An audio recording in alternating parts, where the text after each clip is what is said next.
Hello friends, welcome to crazy kitchen. ఈరోజు మనం tomato upma ఎలా తయారు చేయాలో చూద్దాం. ఇది ఈజీగా చేసుకునే బ్రేక్ఫాస్ట్ ఐటమ్. దీన్ని ఆంధ్రాలో టమాటో బాత్ అని కూడా అంటారు. ఇది ఎలా తయారు చేసుకోవాలో చూద్దాం. ఫ్రైయింగ్ ప్యాన్ లో 2 టేబుల్ స్పూన్స్ గీ వేసుకొని 1 టేబుల్ స్పూన్ వేరుశెనగలు, 1 table spoon cashew nuts, 1 table spoon almonds వేసుకొని ఫ్రై చేసుకోవాలి. ఇవి గోల్డెన్ బ్రౌన్ కలర్ వచ్చాక ఒక బౌల్లో తీసుకోవాలి. అదే ప్యాన్ లో 3 టేబుల్ స్పూన్స్ ఆయిల్ వేసుకొని అది వేడెక్కాక 1 టేబుల్ స్పూన్ శనగపప్పు, 1/2 టేబుల్ స్పూన్ మినప్పప్పు, 1 టీ స్పూన్ ఆవాలు, 1/2 టీ స్పూన్ జీలకర్ర వేసుకొని ఫ్రై చేసుకోవాలి.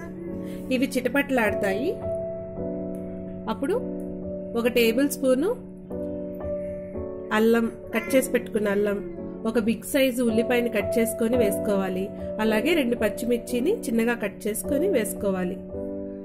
పచ్చిమిర్చి ఆప్షనల్. ఇవన్నీ ఫ్రై అయ్యాక దీంట్లో కొంచెం కరివేపాకు వేసుకోవాలి. అది చిటపట్లాడుతుంది వేసిన వెంటనే. దీనిలో 1 కప్పు చిన్నగా కట్ చేసుకున్న టమాటా ముక్కలు వేసుకోవాలి. ఈ టమాటాని చాలా మెత్తగా అయ్యే వరకు మనం కుక్ చేసుకోవాలి. కావాలంటే దీనిపైన లిడ్ పెట్టుకొని కూడా కుక్ చేసుకోవచ్చు. చాలా సాఫ్ట్ గా అవుతాయి. అప్పుడు ఇందులో 1/4 టేబుల్ స్పూన్ పసుపు వేసుకోవాలి.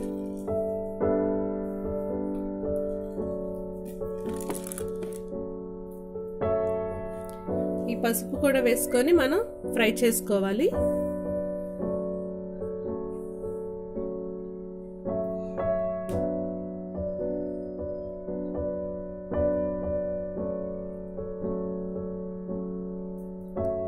కొంచెం కొత్తిమీర చిన్నగా కట్ చేసుకొని కొత్తిమీర వేసుకొని ఫ్రై చేసుకోవాలి.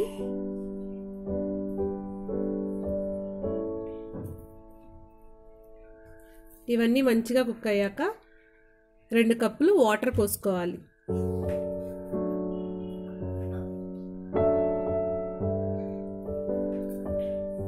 వాటర్ పోసుకొని రుచికి సరిపడినంత ఉప్పు వేసుకోవాలి. నేను ఇక్కడ ఈ రెసిపీకి 1 టేబుల్ స్పూన్ వేసాను. అలాగే కొంచెం నిమ్మరసం వేసుకోవాలి.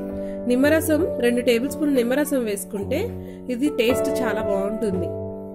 ఇవన్నీ వేసుకొని హై ఫ్లేమ్ లో పెట్టుకొని మనం ఈ వాటర్ ని బాయిల్ చేసుకోవాలి. అలాగే 1 టేబుల్ స్పూన్ నెయ్యి కూడా వేసుకుంటే టేస్ట్ బాగుంటుంది. ఇవి ఇలా వాటర్ అంతా ఇలా బాయిల్ అయ్యేటప్పుడు మనం అలాగే సేమ్ గా ఇంకో ప్యాన్ లో 2 టేబుల్ స్పూన్స్ బటర్ వేసుకొని అది మెల్ట్ చేసుకోవాలి. ఇప్పుడు సూజీని ఫ్రై చేసుకోవాలి, అంటే మన ఉప్మా రవ్వని. ఇలా ఫ్రై చేసుకోవటం వల్ల మనకి మన ఉప్మా చాలా టేస్టీగా వస్తుంది. జనరల్గా ఇలా ఫ్రై చేయకుండా డైరెక్ట్గా వేసేస్తారు. కానీ ఇలాగా బటర్లో కానీ నెయ్యిలో కానీ మనం ఉప్మా రవ్వని ఫ్రై చేసుకుంటే ఆ టేస్ట్ ఇంకా ఎన్హాన్స్ అవుతుంది.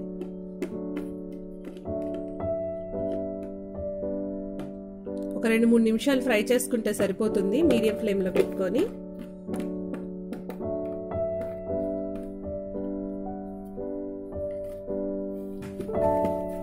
ఇది ఇలా ఫ్రై అయ్యాక మనం ఆ బాయిల్ అయి ఉన్న వాటర్లో వేసుకొని కలుపుకోవాలి.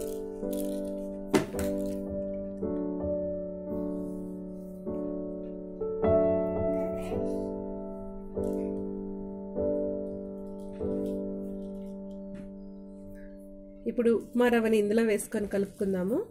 కలుపుకునేటప్పుడు మీడియం ఫ్లేమ్లో పెట్టుకోవాలి. హై ఫ్లేమ్లో పెడితే ఇది వేడి అంతా పైకి వస్తుంది అనమాట. ఇది ఇలా రవ్వ వేసేటప్పుడు ఒక చేత్తో రవ్వ వేస్తూ ఇంకొక చేత్తో గరిటెతో తిప్పుతూ ఉండాలి. వెంటనే గరిటెతో తిప్పుతూ ఉండకపోతే ఇవి ఉండలు ఏర్పడతాయి.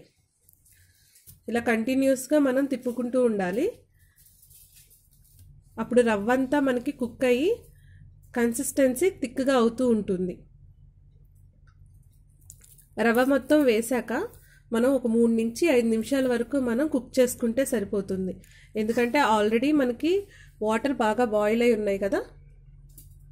సో చాలా త్వరగా మనకి ఉప్మా రవ్వ కుక్ అయిపోతుంది.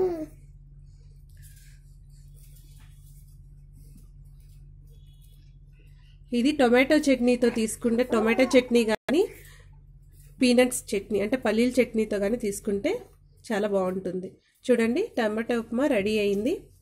దీన్ని బౌల్లోకి తీసుకొని ముందుగా ఫ్రై చేసి పెట్టుకున్న నట్స్తో మనం గార్నిష్ చేసుకొని సర్వ్ చేస్తే బాగుంటుంది. చాలా టేస్టీగా ఉంటుంది. ఈ రెసిపీ మీకు నచ్చితే లైక్ చేయండి. అప్కమింగ్ వీడియోస్ కోసం సబ్స్క్రైబ్ చేసుకోండి. మీ ఫ్రెండ్స్కి, ఫ్యామిలీ మెంబర్స్కి షేర్ చేయండి. ఇంకా మీ అభిప్రాయాల్ని కమెంట్ చేయండి. Thank you for watching.